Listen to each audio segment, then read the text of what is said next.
네, 자, 시장의 이슈를 살펴보고 또 이 가운데 가져갈 만한 투자 아이디어, 종목 전략도 함께 들어보도록 하겠습니다. 교보증권 영업부의 박병창 부장 자리하셨습니다. 안녕하세요. 예, 안녕하십니까? 네, 반갑습니다. 자, 그동안 또 시장에 있었던 불확실성이 조금씩 제거가 되는 것 같습니다. 미 네. 대선도 끝났고 또 코로나19 백신 긍정적인 이슈가 나오니까 환경이 조금씩 또 바뀌고 있는 것 예, 그렇습니다. 같아요. 컨택트가 좀 오르는 것 같은데 또 오늘 미국 시장을 보면 언택트가 좀 다시 오르고 약간 좀 예, 혼란스러운데 시장 그렇습니다. 상황 어떻게 보세요? 네. 요즘에 빅 이벤트들이 굉장히 많습니다. 네. 그리고 시장이 지난 9월과 10월 2개월간 조정을 본 이후에 장대 한봉을 주다 보니까 시장이 약간 들떠 있는 그런 분위기가 좀 있어요. 반면에 시장이 들떠 있는데 내 종목들이 그렇게 급격하게 움직이는 상황은 또 아닙니다. 여러분들이 개별 종목을 많이 갖고 계시기 때문에 그래서 약간 혼란스러운 상황이 있고요. 그리고 섹터의 변화가 수급의 이동이 좀 있습니다. 그래서 네. 자, 이 상황에서 계속 이대로 갈 것인지 이런 부분들이 지금 상당히 궁금한 그런 상황입니다. 여러분들도 지금 전체적으로 느낌이 시장은 계속 상승하는데 내 종목 좀 답답하거나 아니면 이대로 계속 상승할 수 있을까? 뭐 또는 어떤 변화가 있을까? 이런 게 가장 궁금하신 그런 상황이라고 좀 생각을 합니다. 차분차분히 좀 몇 가지만 좀 짚어서 말씀을 좀 드려보겠습니다.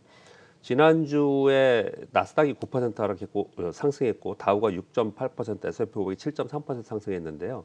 사실 지난 9월과 10월 2개월간 하락폭이 3대 지수가 약 7% 하락을 했어요. 그렇다는 얘기는 일주일 만에 모두 상승했다는 얘기거든요. 왜 시장이 이렇게 들뜨냐면은 지난 5개월간 상승 후에 옆으로 2개월간 조정을 보였다가 다시 양봉을 주다 보니까 자, 이 시장은 위쪽으로 간다. 이렇게 지금 이제 전반적으로 이제 생각을 좀 하는 겁니다. 이제 그 가운데 섹터의 변화가 좀 생긴 겁니다. 우리나라도 극명하게 그런 게 나타나고 있는데 특히 미국이 그렇거든요. 그것은 바이든 대통령으로 무게중심이 이제 실렸고 당선자로 이제 실렸고 그리고 백신이 나온다고 하니 그동안에 우리가 계속 생각했던 4Q에 뭔가 변화가 생길 것이라는 기대감은 뭐였냐면은 지난 올해 2020년은 유동성에 의해서 시장이 상승을 했고 중앙은행의 힘에 의해서 내년도에는 중앙정부의 행정부의 경기 부양책으로 인해서 경기 회복에 무게중심이 실리면서 가치주로 가자라는 게 기본적인 생각이었습니다. 그런 가운데 백신 이제 효능에 대해서 얘기 나오면서 곧바로 가치주들이 이제 상승하는 이런 모습을 나타냈어요. 이것을 가치주, 성장주로 구분하는 얘기도 있고요. 그리고 언택트, 컨택트라고 구분하기도 합니다. 그러니까 가치주, 컨택트, 성장주, 언택트 이렇게 이제 구분을 좀 하면서 이렇게 얘기를 하죠. 이것이 네. 이제 왔다 갔다 하는 그런 모습을 나타나는데, 자, 여기까지 이제 현상이고요. 이틀간 소위 가치주가 급등을 했다가 항공주니 뭐 여행주니 이런 주식들이 급등을 했다가 어제는 반대로 빅테크가 상승을 하면서 기술주가 올랐단 말입니다. 이거 왜 그런가 설명을 좀 드리면 생각을 해보시면 내년도에 기대감을 가지고 가치주가 올라가는 거잖아요. 그리고 백신 개발 때문에 올라가는지 않습니까? 네. 근데 내년도에 경기 회복이 지금 이 가치주에 올라가는 이 가격 급등이 그것을 설명할 수 있는 정도의 내년에 경기 회복이 될 것이냐 여기에 대해서 다시 의구심을 갖는 거예요. 그래서 예. 제한적으로 움직이는 것이거든요. 또 한 가지는 경기 부양책이 나와야 됩니다. 경기 부양책 지금 거론하고 있지 않지만 이벤트들이 워낙 많다 보니까 경기 부양책이나 경기 지표나 실적이나 이런 것들이 지금 묻혀져 있어요. 지금 우리나라 지금 중소형주의 3분기 실적 지질이거든요. 피크거든요.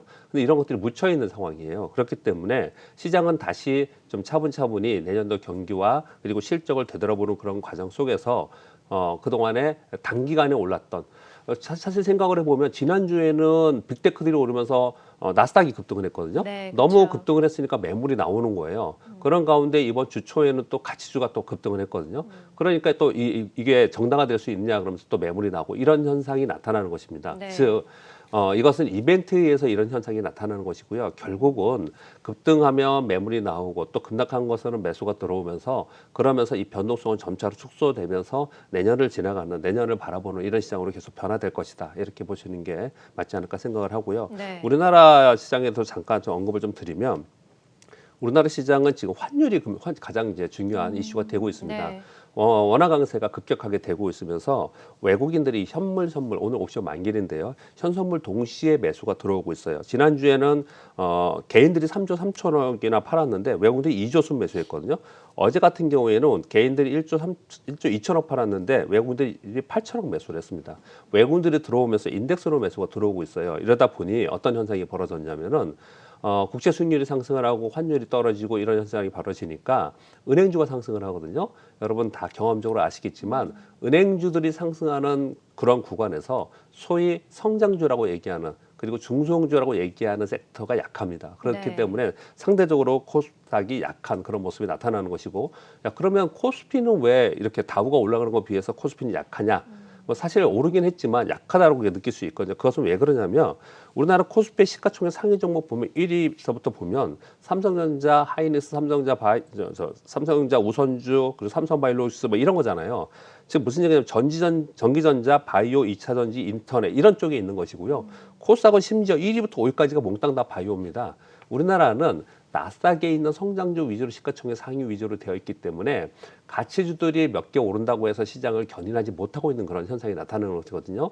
그래서 이번 4분기를 지나면서 내년도에 여러분들이 우리가 고민해야 될 가장 큰 것은 뭐냐면 가치주들이 시가총액이 올라가고 그리고 지금 있는 성장주들이 시가총액이 떨어지느냐 아니면 지금 성장주들의 시가총액이 그대로 있는 상태에서 가치주만 시가총액이 올라오느냐. 근데 이런 부분들 때문에 내년도의 시황은 굉장히 많이 변할 것이다. 이렇게 생각하는 게 맞을 것 같습니다. 그래서 상대적으로 우리 시장이 성장주 위주로 시가총액이 높기 때문에 코스피가 상대적으로 좀 덜 오르고 그리고 코스닥은 성장주 위주로 시가총액이 높기 때문에 이들 쪽은 좀 떨어지는 이런 현상이 벌어진다라고 보시면 될 것 같고 좀 전에 말씀드린 대로 결국은 이런 이벤트에서 급변동이 나타나는 것은 이제 점차로 완화되기 시작을 하면은 결국은 시장은 다시 경기 지표와 실적을 볼 것이고 이벤트로는 뭘 볼 것이냐면 12월에 FOMC 회의와 그리고 경기 부양책을 볼 것입니다. 그렇게 본다면 지금 현재 시장은 좀 안정화됐고 위쪽으로 바라보는 시장이 되다 보니 네. 그러면 지금 개별 중소형주 중에서 지금 실적 시즌이 피크거든요. 그래서 종목 중심에서는 실적을 바라보면서 체크를 하시는 게 지금 시장에서 대응 방법에서 좋은 방법이다 생각합니다. 네. 자, 말씀을 듣는 와중에도 굉장히 좀 혼란스러웠을 것 같아요. 뭐 시장도 그러니까 하루는 뭐 코스피가 오르고 네. 하루는 코스닥이 오르고 이러다 보니까 굉장히 좀 혼란스러우신 분들도 많으셨을 텐데 지금 시장이 이렇게 좀 이벤트에서 의해서 좀 움직이는 시장이다 보니까 변동성이 있지만 결국에는 이런 변동성 구간을 거쳐서 펀더멘탈로 귀결되는 장세가 될 것이다라고 예, 보고 계시는 그렇습니다. 것 같아요.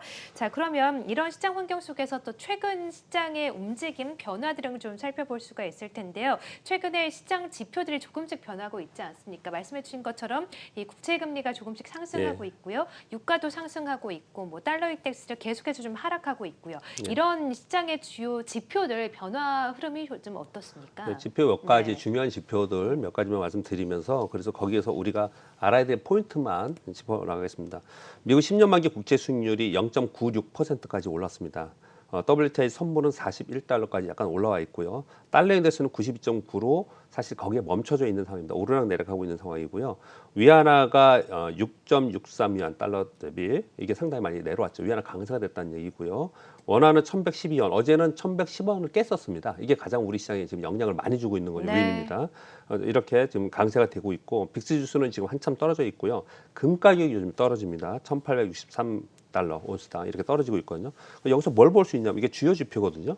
뭘 볼 수 있냐면 대선 후에 유가가 상승하고 금은 하락하고 달러 인덱스 하락하고 위안화 원화 강세가 되고 국채 수익률이 상승을 했어요. 이 얘기는 뭐냐면 전반적으로 내년도에 국채 발행을 해서 경기 부양책이 나올 것이라고 시장은 바라보고 가는 것이고요. 그리고 금리가 자연적으로 좀 올릴 것이라고 좀 생각을 하고 있는 겁니다. 그렇다면 내년도에 제조업이나 교육이나 이런 부분에 대해서는 올해보다는 좀 좋을 것이라고 좀 보고 있는 그런 쪽으로 가고 있는 거고요.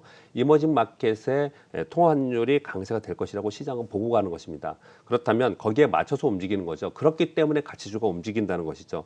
이런 부분들을 고려를 해서 전체적인 시황을 보는 것이고 요즘에 이제 4Q에 지금 11월 달까지 됐기 때문에 각 증권사에서 내년도 타겟 프라이스 지수에 대한 세미나를 많이 하지 않습니까? 네. 거기에 보시면 뭐 하나금투나 신한금투 같은 경우는 2,700포인트 정도 보고 있고 삼성증권 2,850포인트까지 제시를 좀 하고 있어요. 이들이 이렇게 제시하는 이유의 근간에는 뭐냐면요. 이익이 무조건 있어야 됩니다. 이익을 가지고 근간으로 제시를 하는 거지 않습니까? 네. 그 이익을 올해 대비 약 37% 증가한다고 보는데 그렇게 증가하기 위해서는 경기 회복을 하기 위한 경기 부양책이 나와야 돼요. 이것이 올해 나오지 않으면 이게 가닥이 잡히지 않으면 또다시 시장이 흔들린다는 걸 생각을 하셔야 되고 그게 그렇게 나온다는 가정하에 이렇게 지금 제시를 하는 것이고요. 네. 거기에 플러스 알파로 원화가 강세가 되고 있습니다. 그래서 원화 강세가 됐을 때 오버슈팅이 될 수 있다는 부분들을 감안하는 것이거든요. 이렇게 전반적으로 시장에 변화가 있다라고 생각을 하시면 될 것 같고요. 그리고 이제 이어서 뭐 시간이 이렇게 많지 않으니까 짧게 하나 더 말씀을 드리면 네. 시장이 관심을 가장 많이 갖는 거는 야 그러면 이제 성장주는 하락을 하고 이제 가치주만 보고 거래를 해야 되느냐 이렇게 그쵸. 생각을 할 수 있거든요. 네. 근데 가치주를 바라보는 이유는 제가 쭉 계속 말씀드렸어요. 제로금리의 유동성 보강되고 있는데 여기에 경기 부양책까지 하면 내년도에 가치주가 상승하지 않겠냐. 또는 코비드19에 대해서 여전히 우려를 하고 있지만 지금 확산되고 있지 않습니까? 미국은 어마어마하게 지금 확산되고 있는 네. 상황이에요. 그렇지만 백신 개발에 대한 기대감이 솔솔 나오면서 결국은 가치주로 가지 않겠냐 이렇게 얘기를 하고 있는 거고 거기에 더불어서 이번에 바이든 당선이 되면서 다자간 교육 회복이 기대된다. 그렇다면 중국이나 한국의 통화 가치가 상승을 하고 경기 민감주가 상승하지 않겠냐 이렇게 보는 거예요. 네. 그럼 시장이 많이 바뀌었죠. 올해 내내 빅테크를 비롯한 성장주만 가지고 시장이 끌어왔어요. 그러다가 시장이 이렇게 변화가 되고 있는 그렇죠. 거거든요. 네. 이 변화에 우리는 이제 어떤 포커스를 맞춰야 되고 수능을 좀 할 필요가 있습니다. 그렇지만 여러분 생각을 해보시면요. 미국의 나스닥이나 빅테크의 쏠림 현상이 나타났기 때문에 이것이 완화될 것이다. 이런 게 지금 나온 얘기가 아니고 이미 오래전에 저도 그렇고 이 자리에서 여러분께 많이 얘기했던 얘기예요. 네. 그 흐름대로 지금 가고 있는 상황이거든요. 그런 흐름 속에서 지금 시장이 변화되고 있는 것인데 그때 우리가 꼭 얘기했던 게 뭐냐면 지금 미국의 빅테크에 있는 빵주라는 주식들이 버블이냐 아니냐는 얘기를 되게 많이 했어요. 이것이 버블이어서 이제 상토치고 이제 내려갈 일만 있냐 그렇게 보지 않거든요. 고평가이지 그 고평가 부분이 내려오면 가격 메리트가 생기면 또다시 올라오고 또다시 올라오는 그런 현상이 벌어진다는 거죠. 네. 그렇기 때문에 그들은 그들의 리딩을 가는데 그동안에 소화되었던 가치주들이 아래로부터 올라온다.